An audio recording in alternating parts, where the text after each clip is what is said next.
da história, muito bom ter você aqui. Mais uma videoaula muito especial, dando continuidade naquela nossa playlist.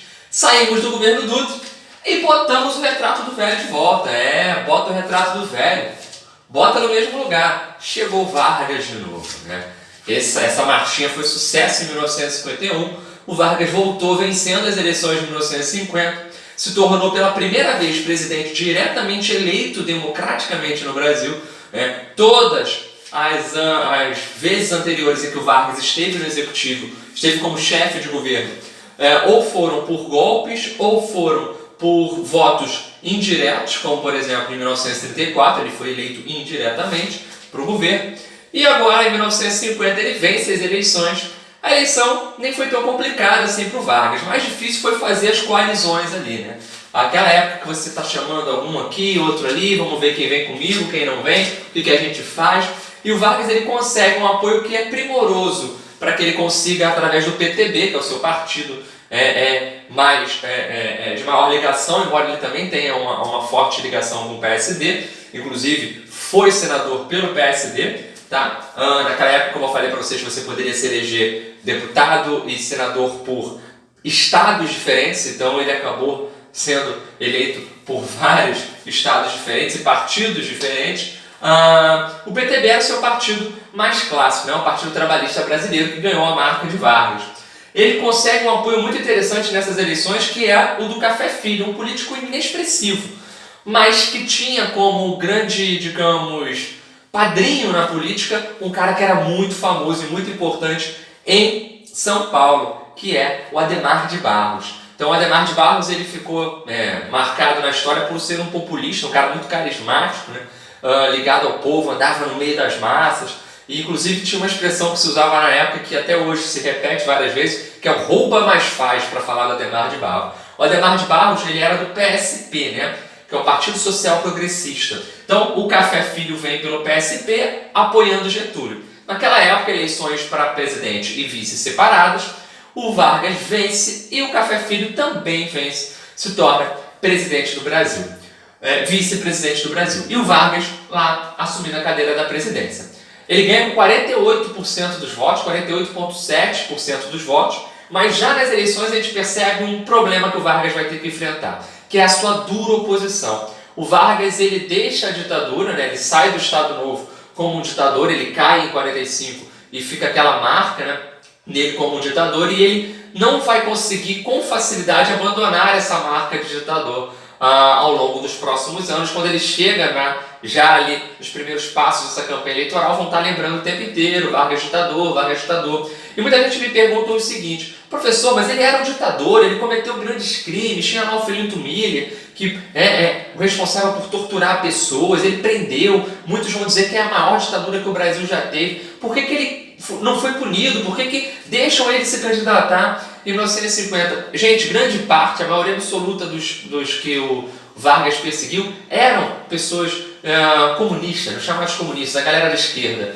E como a esquerda ela tinha pouca força no país e acabava sendo também rival política de rivais políticos de Getúlio, acabou que a galera meio que deu uma abrandada no Getúlio, né? Aí esse Getúlio era muito popular, então isso acabou gerando um pouquinho mais de medo em ir atrás dele.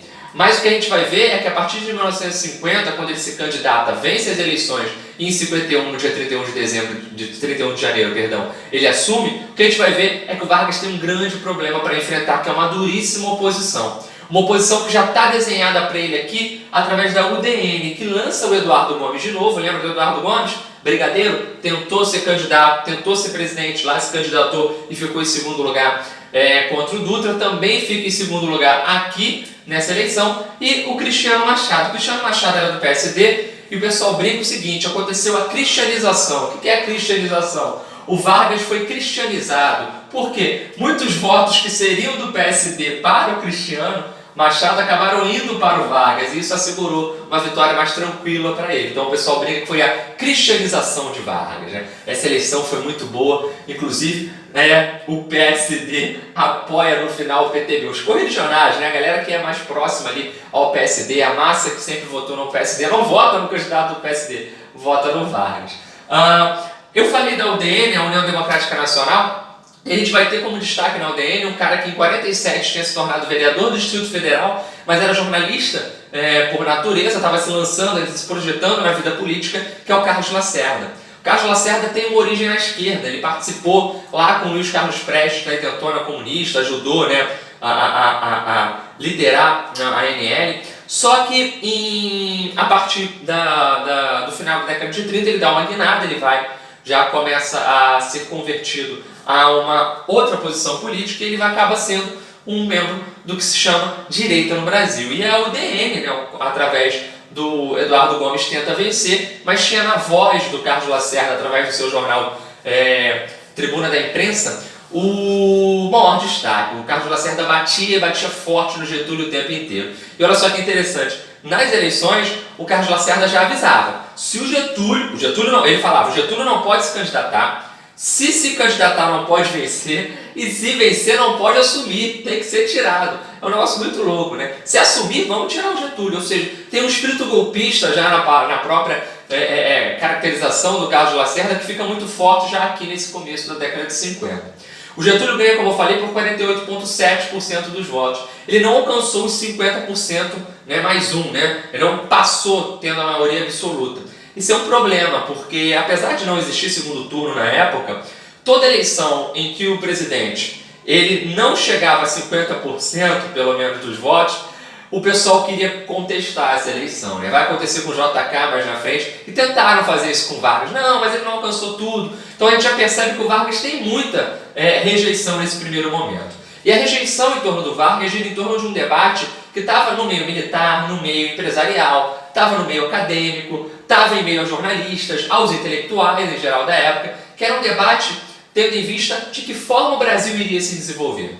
Todo mundo sabia que o Brasil ele tinha um desenvolvimento tardio, ele era um país que se chamou durante muito tempo atrasado, depois se muda esse termo para subdesenvolvido, e de que forma o Brasil iria se desenvolver de fato? Através do nacionalismo ou do liberalismo? O Brasil seria um país nacionalista ou liberal? Essa é a grande caracterização que a gente tem que entender nesse momento. Havia uma grande disputa entre esses dois grupos, os grupos nacionalistas e os grupos liberais. O Vargas se coloca claramente, prontamente ao lado dos nacionalistas. É uma de suas maiores marcas.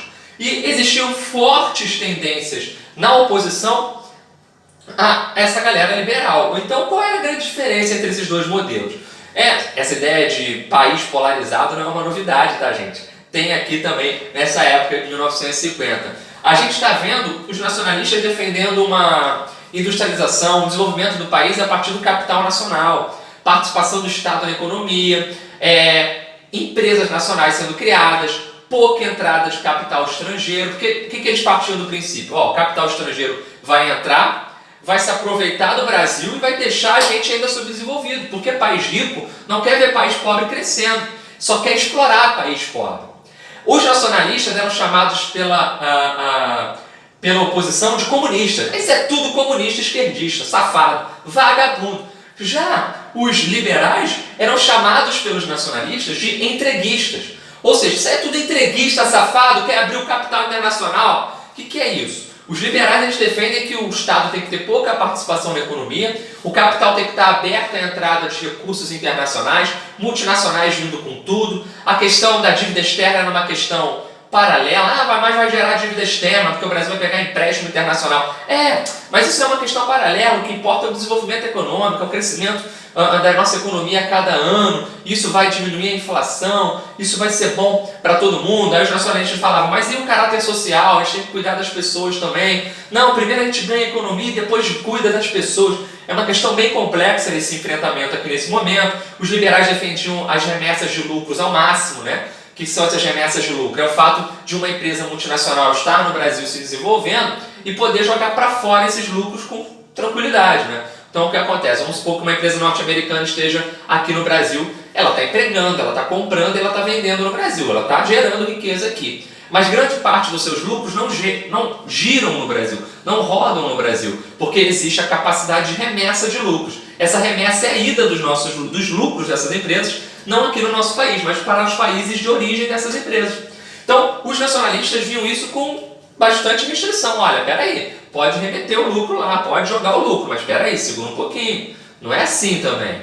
Você não vai jogar lucro à vontade, calma. Já os liberais não, libera o máximo que for, isso vai estimular cada vez mais vir empresa para cá. Então era um debate muito duro, né? Os nacionalistas tinham uma analogia bem interessante, que até o Vargas chega a comprar essa ideia depois, que é o seguinte, né? Olha, em vez dos dólares virarem cruzeiros, o que está acontecendo é que os cruzeiros estão virando dólar, de tanta remessa que está sendo feita. Ou seja, as empresas multinacionais estão vindo para cá, ganhando dinheiro no país e jogando para fora os lucros. E a gente está ficando com o quê? Nada. Então, olha que debate complexo já está sendo aqui bem direcionado. O Vargas cria importantes empresas.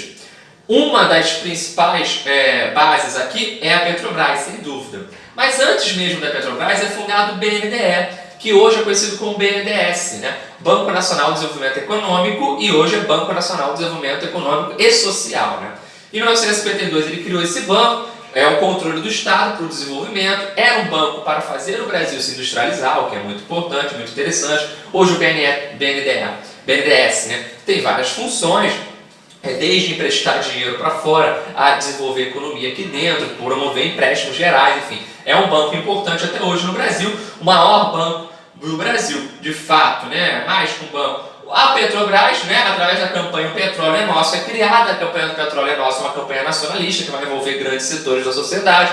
Você vai ver na internet a grande imagem do Vargas botando a mão no óleo e levantando assim. Isso é lindo, isso é icônico no Brasil, é a Petrobras criada. Monopólio do Estado sobre o petróleo, sobre a exploração do petróleo, que só vai ser quebrada com uma lei do governo FHC na década de 90, ou seja, até a década de 90 a Petrobras tinha esse controle. Só para você ter ideia, não era nem ideia do Vargas ter um monopólio, que a Petrobras tivesse um monopólio.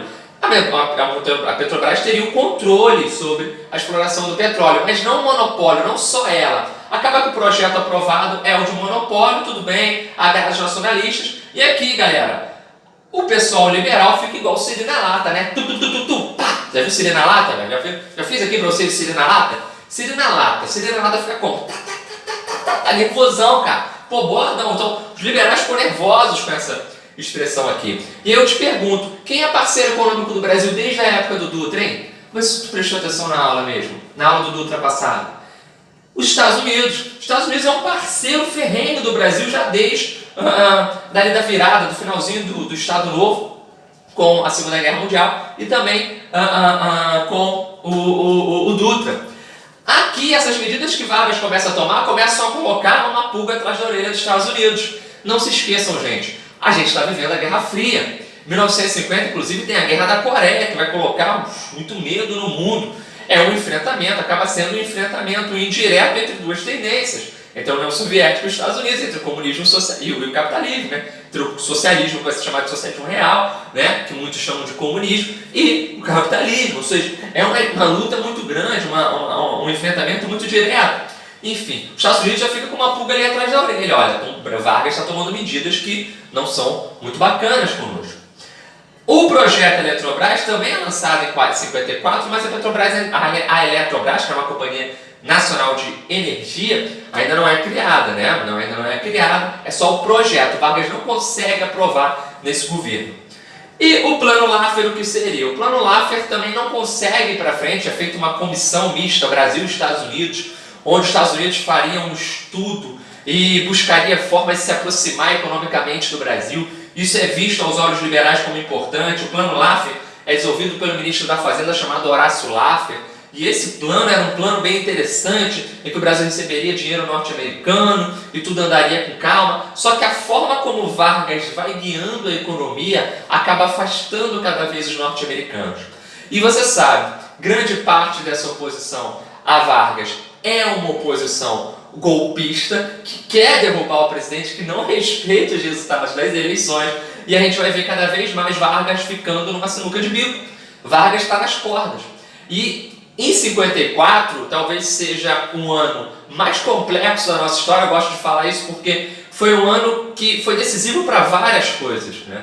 A gente tem tentativa de impeachment presidente, a gente tem demissão de vários ministros, a gente tem briga entre os militares, a gente tem briga entre oposição e situação, a gente tem tentativa de tirar o presidente sem as normas legais, nem impeachment mais se pedia, né? Depois que o impeachment foi negado, o Vargas sofreu, tentaram passar um processo de impeachment contra o Vargas, não foi. A imprensa também entrando em confronto entre si, uns apoiando Vargas, outros, a maioria não apoiando Vargas, e o tiro fatal que vai matar o Vargas é só a cereja do bolo desse infeliz ano de 1954, sem dúvida nenhuma. Gostando ou não do Vargas, a gente não pode ficar contente com o seu final, que vai ser o suicídio lá em 1954, em 24 de agosto, que a gente vai falar daqui a pouco, tá bom? Então, gente, a situação é complexa, o Vargas tem muita oposição já nesse primeiro momento. A gente tem o jornal Estado de São Paulo batendo forte nele, eu falei da Tribuna da Imprensa e outro jornal. O jornal o Globo bate forte no Vargas.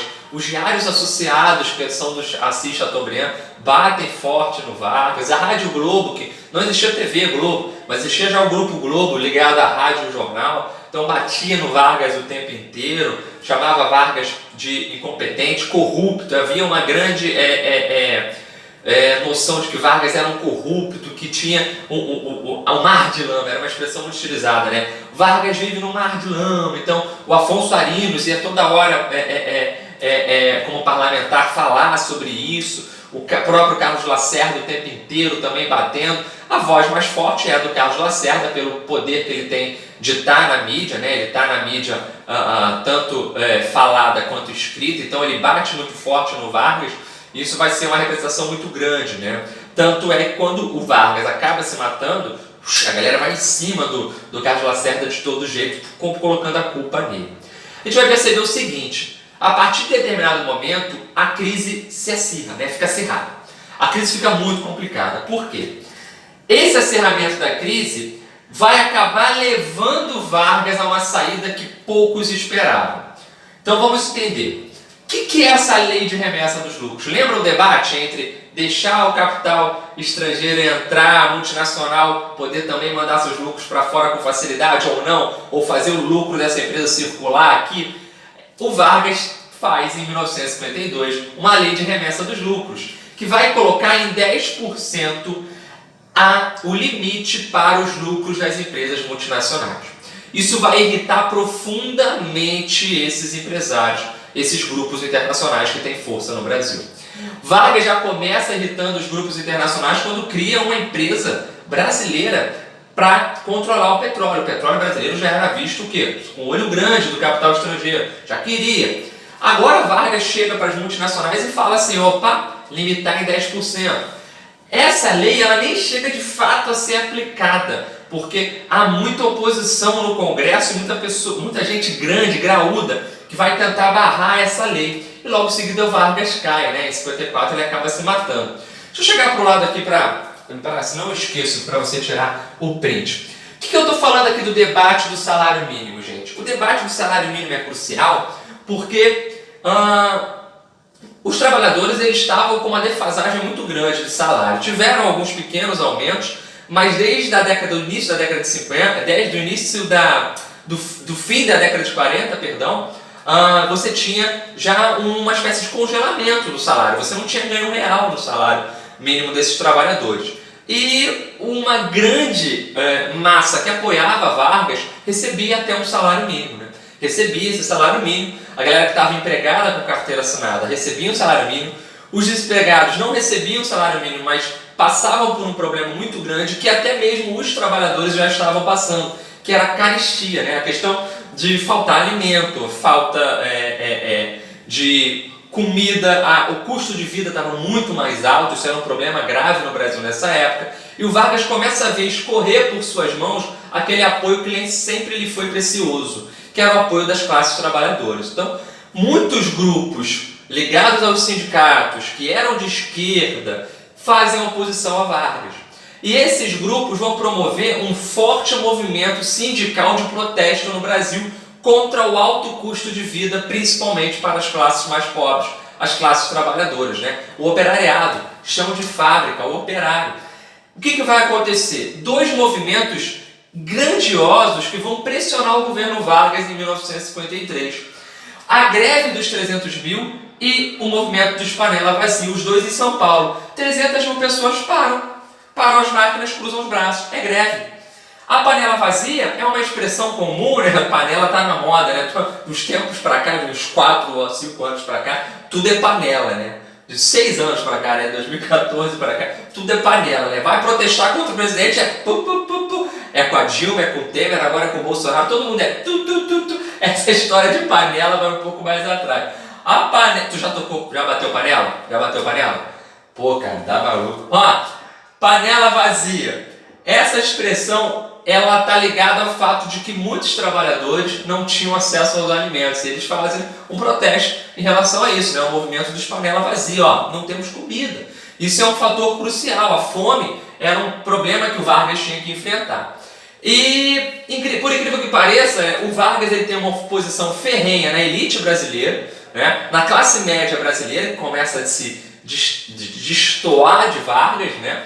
E também nós tínhamos um problema grave em relação aos militares, porque parte dos militares apoiava Vargas e uma outra parte, a maioria deles, não apoiava Vargas. Principalmente a galera da ESG ali, da Escola Superior de Guerra, enfim, a galera... E lembrando que os militares têm uma força no Brasil que é tamanha desde do Estado Novo, né? Os militares, na verdade, desde a década de 30, na Revolução de 30, eles chegam ao poder com Getúlio, os tenentes, depois ajudam o Getúlio a fazer o Estado Novo, depois tiram o Getúlio, o primeiro presidente eleito depois de Getúlio é o Dutra, um militar, né? O Vargas volta com um apoio importante de alguns militares, então os militares estão na crista da onda, eles estão muito bem nessa situação. O que vai acontecer é o seguinte, gente, o Vargas, para tentar amenizar as coisas com as classes trabalhadoras e reconquistá-los, ele coloca como ministro do Trabalho um pupilo seu, que é o João Goulart. O João Goulart estava se lançando aos poucos na carreira política e tinha forte apelo popular em meio aos sindicatos e às classes trabalhadoras. O que vai acontecer?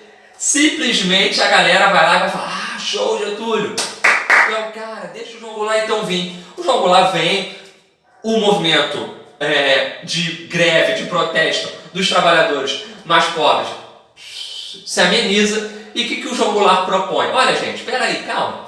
Eu vou propor para vocês um ganho real no salário, 100% de aumento. Eu vou dobrar o salário mínimo no Brasil. E ele manda esse projeto. Quando esse projeto sai das mãos do João Goulart, ao mesmo tempo há uma resposta muito grande. Resposta imediata, gente. Principalmente de setores militares no Brasil. O ano é 1954, no iniciozinho do ano. Fevereiro de 1954, está sendo lançado um manifesto muito famoso, chamado o Manifesto dos Coronéis, né? Golbery do Couto e Silva. Já ouviu falar no Golbery? Rapaz. Golbery, Coronel Golbery. Ele foi uma figura fundamental nesse movimento do Manifesto dos Coronéis, que vai também ser um importante teórico do golpe civil-militar em 1964. A gente vai ver, gravem esse nome, né? O Golbery. Vou deixar aqui embaixo para você, né? Golbery do Couto e Silva. O Manifesto dos Coronéis é um manifesto direto, direcionado. Ali, é isso que eu quero. Contra o João Goulart, que era visto como um cara de extrema esquerda. E pior, cara, eu vou te contar um segredo. O João Goulart nunca foi de extrema esquerda. O João Goulart nunca... Há gente que tem a dúvida se ele foi de esquerda de fato. Porque a gente vai poder falar um pouquinho do que foi o João Goulart. Mas enfim, então ele é visto por esses setores oposicionistas ao Getúlio como um cara de extrema esquerda. Cara, como é que tu põe esse comunista aí, cara? Tá maluco? E pior, ele propõe 100% no aumento do salário mínimo. Os militares estão falando nesse manifesto. Como é que pode, cara? Como é que você pode propor isso? Como é que as empresas vão conseguir pagar isso? Como é que eu vou daqui a pouco poder recrutar um soldado?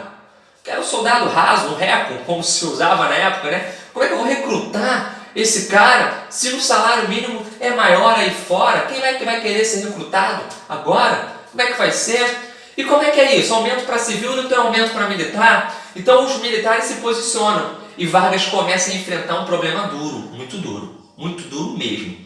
Por quê? O João Goulart está lá, agradando as classes trabalhadoras, mas ele não agradou os oficiais, né? Os tenentes coronéis e coronéis. Não agradou. O que Vargas faz? Vargas tem uma saída de mestre, político profissional, sabia muito Vargas. O Vargas faz o seguinte, ele demite o João Goulart. João Goulart, tchau, vai embora, beleza? Fogo, ó, viu? Demitiu o João Goulart, pessoal, trocou o fogo. Demitiu o João Goulart, tchau, João Goulart, foi embora. Em contrapartida, o que ele faz? Ele também demite o ministro da guerra, que não avisou que os coronéis estavam o quê?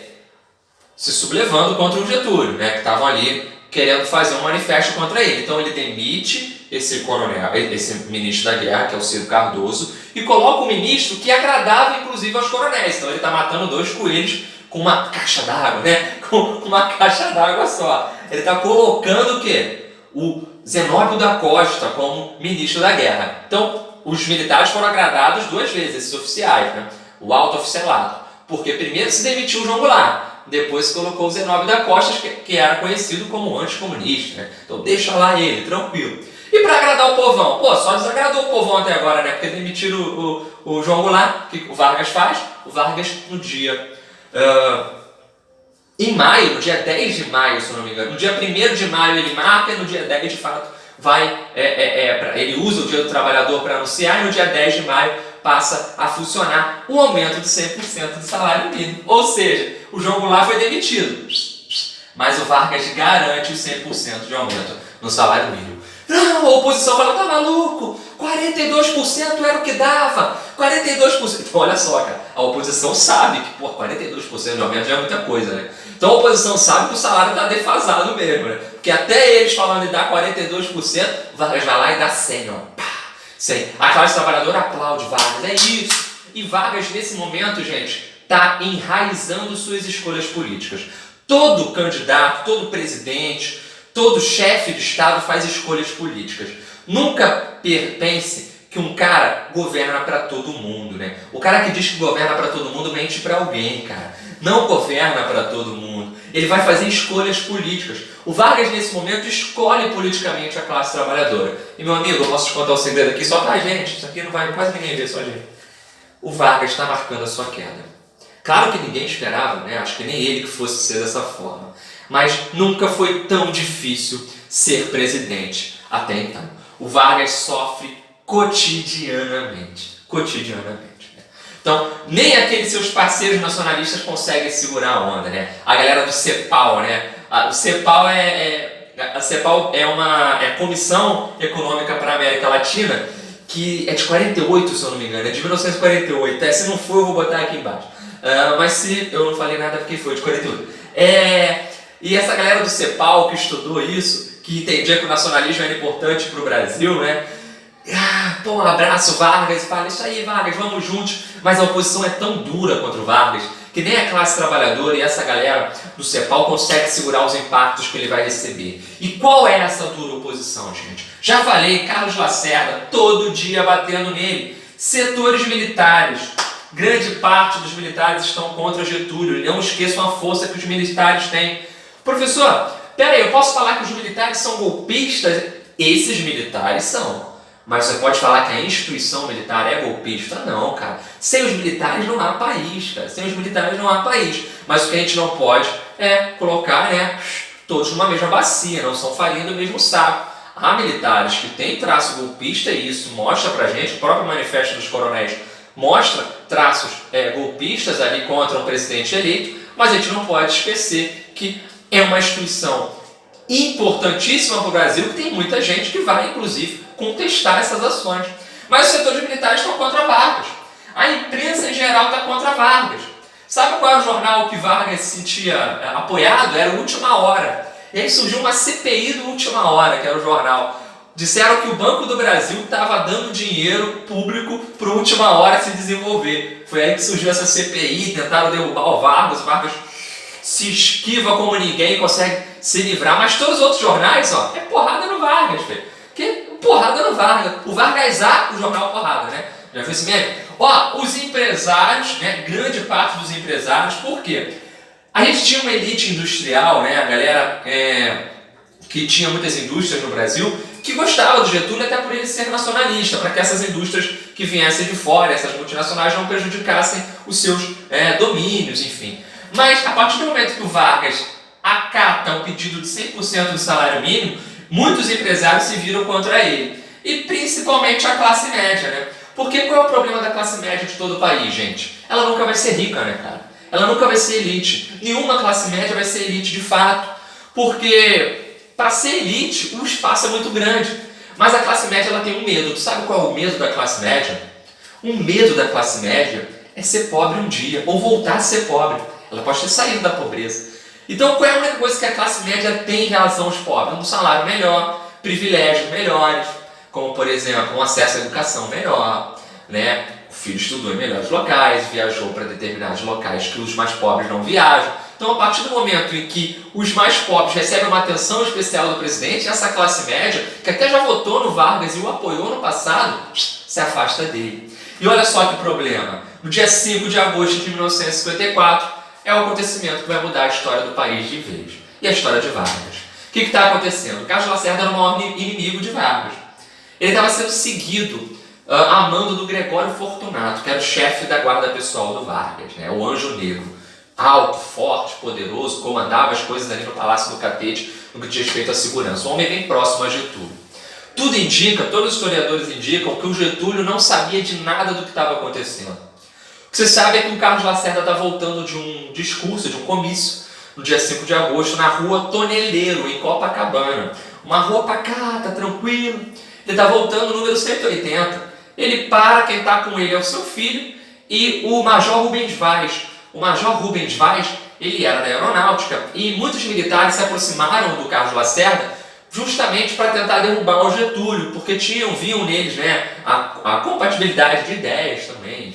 O Rubens Vaz está com ele e rola um tiroteio nesse dia, onde Amando, depois se descobre, Amando do Gregório Fortunato, o Alcino do Nascimento, vai trocar tiros com o Lacerda e com o Rubens Vaz e vai atingir com dois tiros o peito do Rubens Vaz, matando o Rubens Vaz na rua Toneleiros.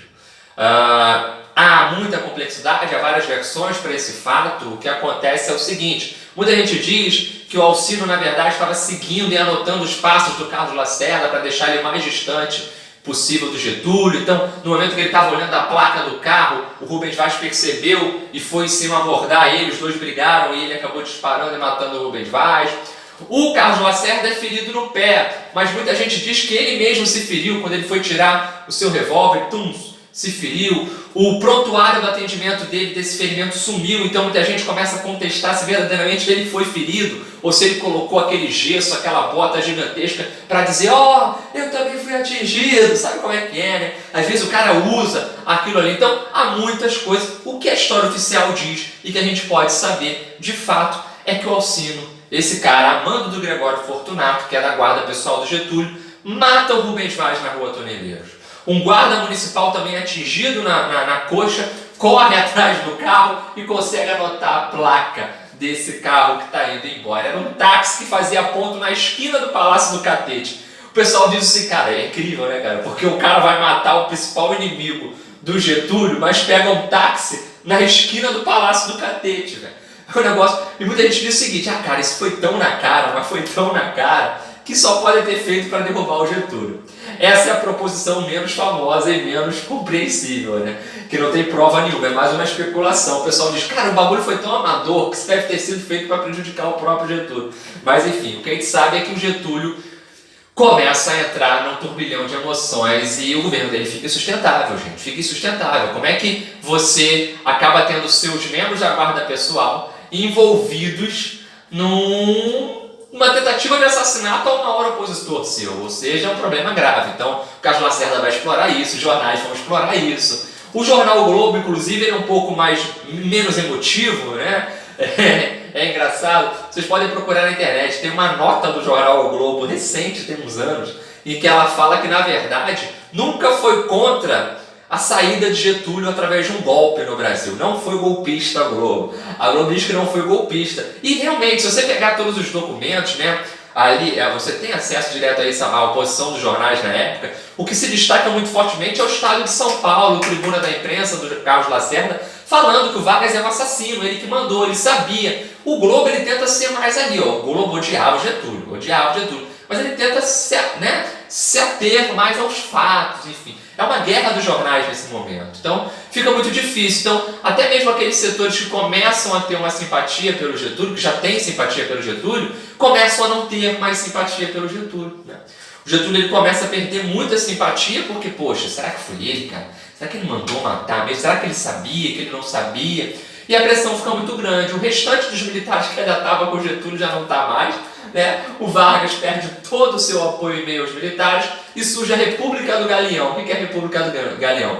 Galeão é na Ilha do Governador, né? Tem até o aeroporto do Galeão, enfim, é uma base aérea. E lá no Galeão, na Ilha do Governador, no Rio, você tem um conjunto de encontros entre empresários, jornalistas, militares e vai julgar o caso da Rua Toneleiro, que vai procurar saber o que aconteceu.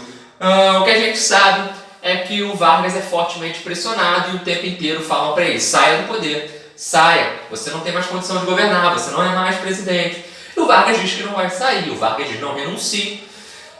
O que eu posso fazer no máximo, né, e essa é a proposta de Vargas no dia 23 de agosto, é me licenciar do cargo. Eu posso me licenciar do cargo. Os militares não aceitam essa licença do cargo, né? O que seria esse licenciar do cargo? Tirar umas férias enquanto a investigação da Rua Toneleiro rolava. O Vargas diz que não vai tirar essa. O Vargas diz, os militares dizem para ele: você não vai tirar essas férias. Não, ou você sai ou a gente te tira. Você não é mais presidente. E ele fala: só sai do catete morto, cara. Tinha gente cercando o catete, barricada. Tem ideia? Palácio do Catete era o Palácio do Governo. Distrito Federal, Rio de Janeiro. Rio de Janeiro é o Distrito Federal, capital. Tu imagina isso, cara? Era um palco de guerra, ia dar um problema danado. Tancredo Neves, ministro da Justiça do Vargas na época, é o velho Tancredo Neves, era ministro da Justiça do Vargas. Ele tem vários relatos do terror que circulava ali aquela região. E é interessante nisso tudo porque o Vargas não se licencia, o Vargas fala não se licencia, e o Vargas quer dizer, o Vargas não se licencia, não. Os militares não querem que o Vargas se licencie e o Vargas toma a sua medida mais triste. Na madrugada do dia 24 de agosto, ele, com um tiro no coração, põe fim à sua própria vida.